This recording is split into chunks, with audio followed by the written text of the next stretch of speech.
Hello students, क्या हाल चाल हैं सभी के। आई होप सभी अच्छे होंगे।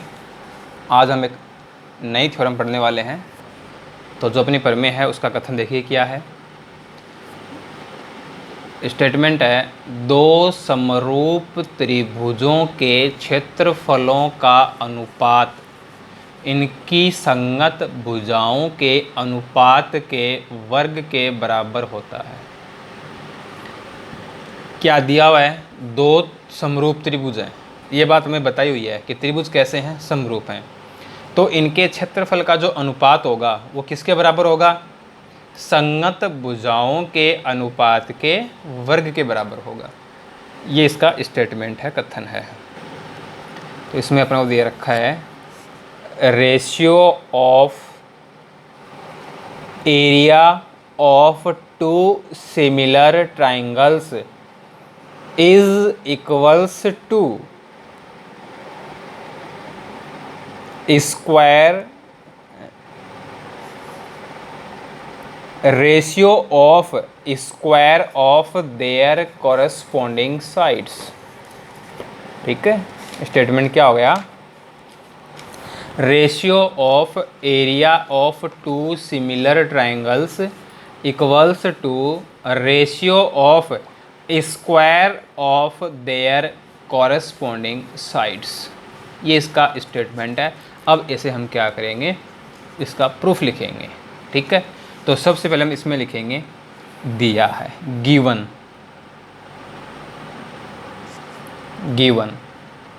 तो इसमें हमें क्या बात बताई हुई है? दो समरूप त्रिभुज, टू सिमिलर ट्राइंगल्स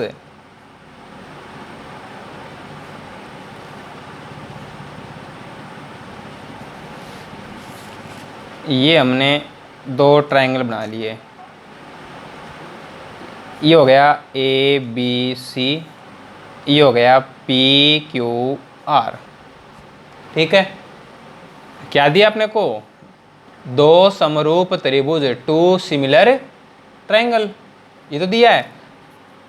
और लिख देंगे यहाँ पे कि triangle A B C similar triangle P Q R. ये बात हमें बताई हुई है क्वेश्चन में।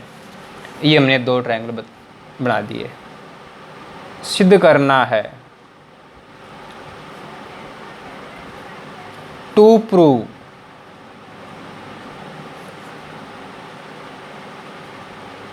क्या प्रूव करना है? इन क्षेत्रफलों का अनुपात, ratio of area, area of triangle A B C upon area of triangle P Q R. ऐसे लिख सकते हैं, चाहे वो इंग्लिश मीडियम हो चाहे वो हिंदी मीडियम हो। ठीक है ना।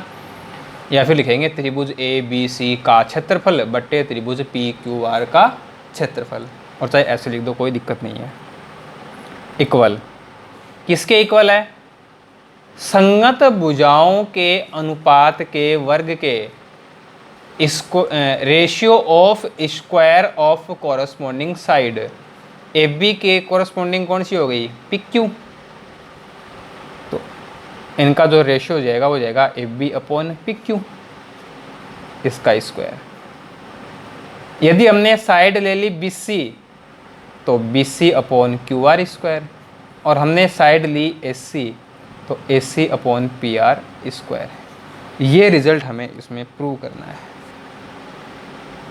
ठीक है, अब देखो, ये अपने को बात बताई हुई है कि ये दोनों ट्राइंगल हैं वो सिमिलर हैं, और बात की गई है इनके एरिया की, इनके क्षेत्रफल की। तो अपने पास कोई तरीका है क्या कि हम इनका एरिया बता सकें, इनका क्षेत्रफल बता सकें? अपने पास तो कोई तरीका नहीं है ऐसा। तो यहाँ हमें कोई मेजरमेंट दिया हुआ नहीं है, कोई माप नहीं दे रखी है, तो कैसे बताएं? यदि ऐसा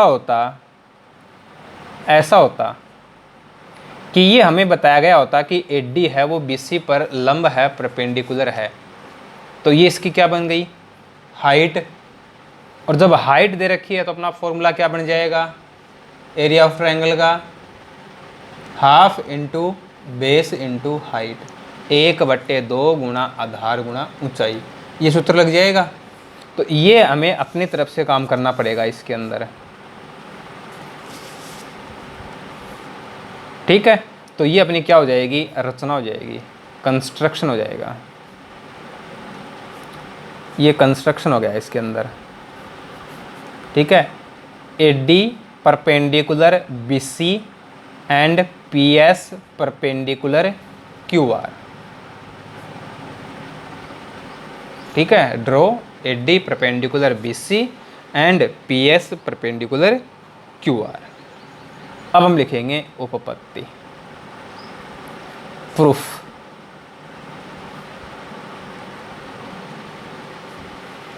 ठीक है, अब प्रूफ लिखना है तो जो हमें दिया है उससे हम क्या लिख सकते हैं, हमने जो कंस्ट्रक्शन किया है, जो रचना की है, उससे हम क्या लिख सकते हैं, ये दोनों बातें हमें पहले इसमें लिखनी है।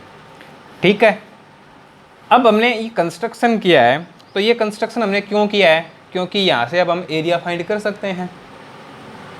तो देखो, एरिया ऑफ ट्राइंगल ABC, त्रिभुज ABC का क्षेत्रफल है 1/2 इंटू BC इंटू AD, ये बन जाएगा ना 1/2 आधार गुणा ऊंचाई।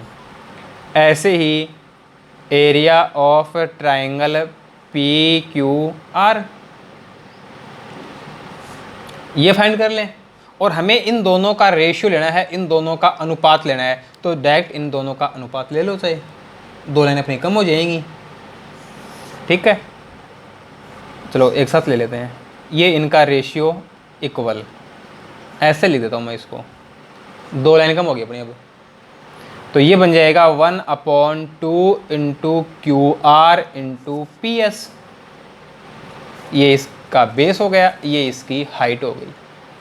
अब देखो 1/2 तो कैंसिल हो जाएगा ना यहाँ, area triangle ABC upon area triangle PQR, BC upon QR into AD upon PS। इसे हमने इक्वेशन 1 बोल दिया। ठीक है, अब जो प्रूव करना है उसको देखो, यहाँ क्या है, BC अपॉन QR का स्क्वायर, और यहाँ क्या आया, BC upon QR into AD upon PS। अब इस AD अपॉन PS की जगह यदि BC अपॉन QR आ जाए तो अपना काम हो जाएगा ना। तो अब हमें क्या करना है, AD अपॉन PS इसको इक्वल प्रूव करना है, इसको बराबर सिद्ध करना पड़ेगा BC अपॉन QR के।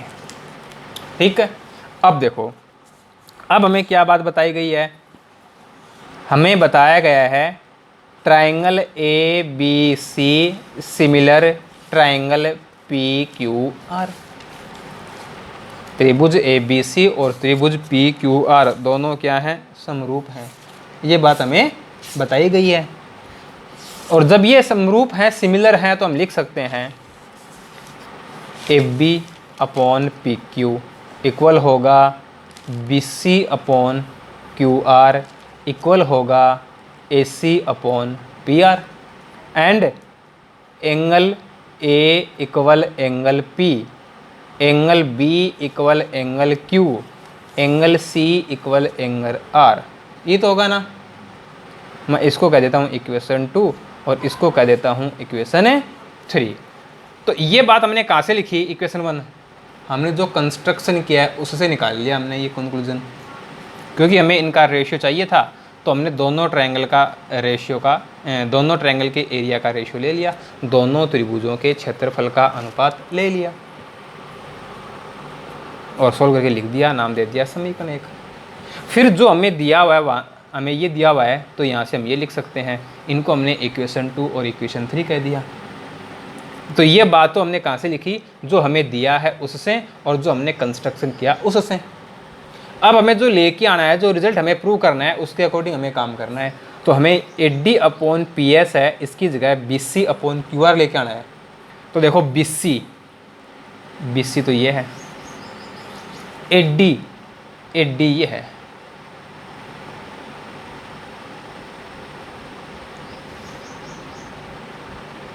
QR ये है, और PS ये है। ठीक है। अब देखो इक्वेशन 2 है A B upon P Q equal B C upon Q R equal A C upon P R. अब यदि मैं ये कहूँ कि A B upon P Q ये रेशियो हमें A D upon P S मिल जाए, तो A B upon P Q तो इक्वल है एक B C upon Q R के। तो A B upon P Q कहें या B C upon Q are कहें या ए सी अपॉन पी आर कहें, ये तो एक ही बात है। तो ए बी पी क्यू तो ये रही और ए डी पी एस ये रही, यानी एक ट्रायंगल ये हो जाएगा और एक ट्रायंगल ये हो जाएगा। यदि हमने इन दोनों ट्रायंगल्स को सिमिलर प्रूव कर दिया तो अपना काम बन जाएगा। और चाहे इन दोनों को ले लो, ठीक है। तो अब हमें क्या करना है, ए बी डी और पी क्यू एस इन दोनों ट्रायंगल को सिमिलर प्रूव करना है। अब देखो इन triangle A B D and triangle P Q S, एक ट्रायंगल ये और एक ट्रायंगल ये, इन दोनों में देखो एंगल बी इक्वल है एंगल क्यू के। कोण बी कोण क्यू बराबर है ना, क्यों? ये बात हम इक्वेशन 2 में लिख चुके हैं, समीकरण 2 में लिख चुके हैं कि त्रिभुज ए बी सी और पी क्यू आर समरूप थे। And angle A D B equal angle P S Q. ये एंगल और ये एंगल, ये दोनों कोण बराबर हो गए ना, क्यों? 90 डिग्री के हैं, बोथ 90 डिग्री, प्रत्येक 90 डिग्री का है। दो कोण बराबर हो गए ना, समरूप है। तो triangle A D B similar होगा ट्रायंगल पी एस क्यू के। ए क्राइटेरिया लग गया इसके अंदर, ए समरूपता कसौटी लग गई। और जब ये दोनों सिमिलर हैं तो इनकी हम लिख सकते हैं कि A D upon P S equal A B upon P Q. इसे हमने कह दिया इक्वेशन 4। ये दोनों सिमिलर हैं, दोनों समरूप हैं, तो संगत भुजाओं का अनुपात बराबर होगा। अब देखो A B upon P Q, A B upon P Q है, ये इक्वल है B C upon Q R के। ऐसा हम लिख चुके हैं ना इक्वेशन 2 में। तो इक्वेशन 2 और इक्वेशन 4 इन दोनों को एक साथ ले लें तो हम कह सकते हैं कि B C upon Q R equal है A D upon P S के। और ये बात हमें इक्वेशन 1 में पुट करनी है। तो फ्रॉम इक्वेशन 1, 2 एंड 3, ठीक है, area of triangle A B C upon area of triangle P Q R equal, चलो पहले इक्वेशन 2 और इक्वेशन 4 को लेते हैं एक साथ। ऐसा ना दो, एक बार इक्वेशन 2 और इक्वेशन 4 को लेते हैं एक बार के लिए हमने ऐसा लिख दिया कि A D upon P S equal है B C upon Q R के। कहाँ से लिखा ये बात हमने? इक्वेशन 2 से। ये इक्वेशन 2 से लिख दिया हमने ऐसा। तो area of triangle A B C upon area of triangle P Q R, ये बन जाएगा B C upon Q R into B C upon Q R. A D upon P S की वैल्यू हमने B C upon Q R लिख दी। Area of triangle A B C upon area of triangle P Q R, ये बन गया B C upon Q R square. ठीक है।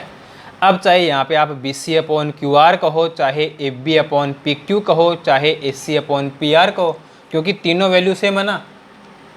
तो अब यहाँ हम इक्वेशन 2 का यूज करते हैं। फ्रॉम इक्वेशन 2 समीकरण 2 से हम ये बात लिख सकते हैं, area of triangle A B C upon area of triangle P Q R equal A B upon P Q square equal B C upon Q R square. Equal AC upon PR square. ठीक है, समीकरण 2 है वो हमने इसमें लगा दी। समीकरण 2 क्या थी अपनी, कि ये भुजाओं का जो अनुपात है वो क्या है, इक्वल है। ठीक है, तो हमें क्या मिल गया कि इन दोनों त्रिभुजों के क्षेत्रफल का अनुपात संगत भुजाओं के अनुपात के वर्ग के बराबर होगा। ये अपना इसमें रिजल्ट है वो सिद्ध हो गया, हैंस प्रूव्ड। ठीक है, अब देखो इसी से हम दूसरा रिजल्ट और प्रूव कर सकते हैं। हमारा जो स्टेटमेंट था प्रमेय का, थ्योरम का जो स्टेटमेंट है, उसमें था कि भुजाओं के अनुपात के बराबर होता है। ठीक है ना, भुजाओं की जगह यदि हम ऊंचाई लिख दें, भुजा की जगह क्या लिख दें, ऊंचाई। अपना जो स्टेटमेंट है उसमें रेशियो ऑफ साइड है, उसे हम रेशियो ऑफ हाइट लिख दें, तो बस इसमें थोड़ा सा चेंज होगा। यदि मैं ये कहूं कि ये संगत भुजाओं के अनुपात को न लेकर यहाँ ऊंचाई का अनुपात ले लें, तो यहाँ हम क्या लिखेंगे टू प्रूव में, AD square upon PS square. ऊंचाइयों के वर्गों के अनुपात के बराबर होता है ratio of square of height. तो यहाँ क्या लिखेंगे, AD square upon PS square. पूरा काम यही करना पड़ेगा, बस यहाँ चेंज करना है, यहाँ चेंज करना है। यहाँ हमने AD अपॉन PS को रिप्लेस कर दिया BC अपॉन QR से। AD अपॉन PS की जगह BC अपॉन QR लिखा ना, यहाँ BC अपॉन QR की जगह AD अपॉन PS लिख देंगे, तो ये बन जाएगा AD अपॉन PS का स्क्वायर, और यहीं अपना काम ख़त्म। ये 2-3 लाइन हैं वो नहीं आएंगी। फिर यहाँ BC अपॉन QR की जगह क्या लिखेंगे, AD अपॉन PS, तो ये बन जाएगा AD अपॉन PS का स्क्वायर। तो ये अपना इस थ्योरम का प्रूफ हो गया।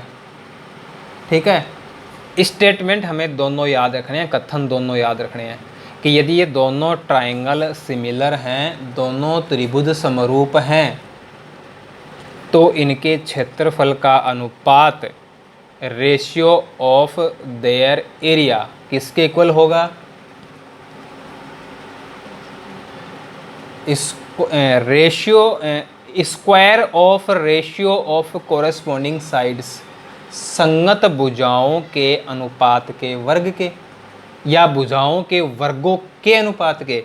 इसे हम BC स्क्वायर बट्टा QR स्क्वायर भी बोल सकते हैं, या फिर संगत ऊंचाइयों के वर्ग के अनुपात के बराबर होता है square of ratio of height.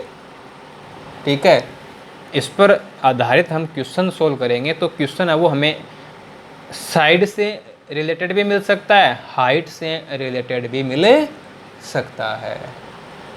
ठीक है, तो थ्योरम हमने एक ही प्रूव की है, और इसी में 2 थ्योरम प्रूव हो गई अपनी। बस लास्ट की 1-2 लाइन का चेंज करना है, स्टार्टिंग में जो हमें प्रूव करना है उसमें थोड़ा सा चेंज करना है, और जो इसका स्टेटमेंट है वो हमें याद रखना है। फिर हम इसमें क्या करेंगे, क्वेश्चन सोल्व करेंगे। अब देखो एक्सरसाइज 6.4 का क्वेश्चन नंबर 1 इसी थ्योरम से रिलेटेड है।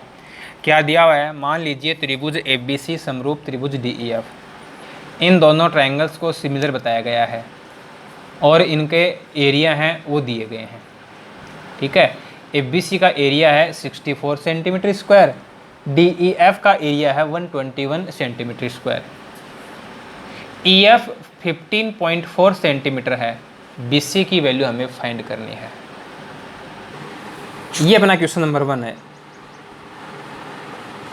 ठीक है, अब देखो ट्रायंगल्स हैं उनको सिमिलर बताया है और उनके एरिया की बात की गई है, तो तुरंत अपना जो थ्योरम है उसका स्टेटमेंट लेके आओ दिमाग में, तुरंत ये प्रमेय याद आनी चाहिए। Triangle ABC similar triangle DEF दोनों समरूप हैं, इनका एरिया लिख दो। इनके क्षेत्रफल का अनुपात रेशियो ऑफ एरिया इक्वल होगा किसके, भुजाओं के अनुपात के वर्ग के या ऊंचाई के अनुपात के वर्ग के, ठीक है ना। Square of ratio of sides या फिर square of ratio of height. तो यहाँ क्वेश्चन में साइड की बात चल रही है तो साइड ले लो। अब देखो ई एफ इसकी साइड है तो यहाँ साइड क्या आएगी, BC आएगी ना। तो ये हो जाएगा BC अपॉन EF का स्क्वायर। अब जो वैल्यू अपने पास है वो रखो, सोल्व करो, जो निकालना वो आ जाएगा। ABC ये है 64, DEF इसका एरिया है 121, BC ये हमें फाइंड करनी है, EF ये है 15.4 और इस पे क्या है स्क्वायर। अब हमें BC फाइंड करनी है, BC का मान ज्ञात करना है। तो स्क्वायर हटा दें, बोथ साइड स्क्वायर रूट ले लो, दोनों पक्षों का वर्गमूल, 64 का 8, 121 का 11, ये BC अपॉन 15.4। स्क्वायर रूट ले लिया बोथ साइड, दोनों पक्षों का वर्गमूल हो गया। तो हमें BC चाहिए, क्रॉस मल्टीप्लाई 8 अपॉन 11 मल्टीप्लाई 15.4, ये हो गया 11 1 जा 11, 4 रिमाइंडर, 4 4 44, 11 4 जा 44। 11 का भाग 154 में 14 बार जा रहा है तो एक अंक के पहले दशमलव लगा दिया। तो अब हमें क्या करना है, 8 मल्टीप्लाई 1.4, 14 अंठी कितना हो जाएगा 112।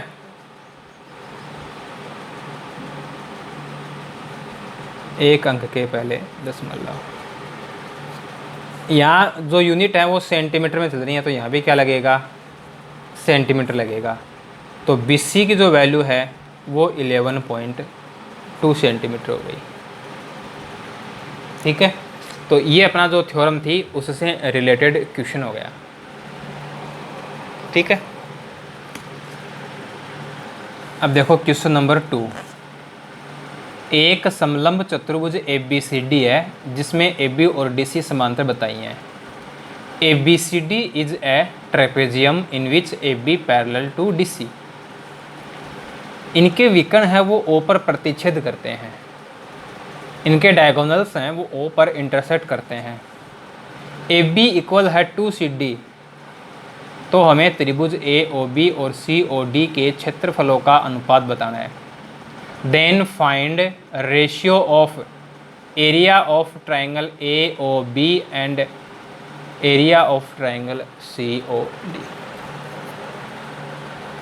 तो यहाँ हमें एक समलंब चतुर्भुज दिया हुआ है, एक ट्रेपेजियम दिया हुआ है, ये हमने ट्रेपेजियम बना दिया। और जो पैरेलल साइड हैं वो हैं ABDC, ABCD। देखो AB और DC पैरेलल हो गए ना। अब इसके विकर्ण हैं वो O पर काटते हैं, ये हमने इसके डायगोनल बना दिए और ये कहाँ इंटरसेक्ट करते हैं, O पर इंटरसेक्ट करते हैं, ठीक है। AB equal two CD, AB है वो CD का 2 टाइम्स है, CD का दुगुना है, तो AB बड़ी है ना, बिल्कुल सही बात है। अब AOB ये ट्राइंगल है, COD ये ट्राइंगल है। हमें इन दोनों के क्षेत्रफल का अनुपात बताना है। Area of triangle AOB upon area of triangle COD, ये वैल्यू हमें इसमें फाइंड करनी है, ठीक है। अब यदि ये सिमिलर हों, ये समरूप हों, तो इसके बारे में हम कोई बात कर सकते हैं। तो पहले हम इन दोनों को सिमिलर प्रूव करते हैं।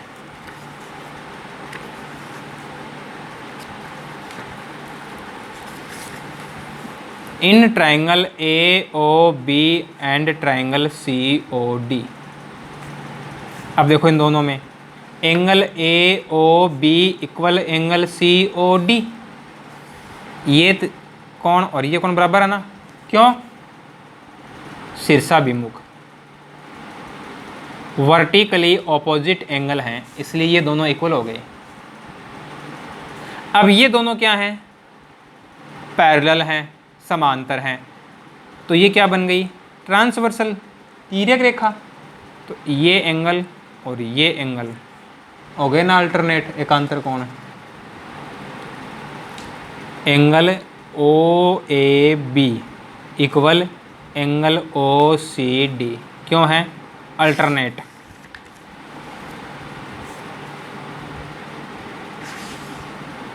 अल्टरनेट एंगल है, इसलिए इक्वल हो गए। तो triangle A O B similar triangle C O D, A criteria लग गया इसके अंदर। ए समरूपता कसौटी से दोनों क्या हो गए, समरूप हो गए। Area of triangle A O B upon area of triangle C O D.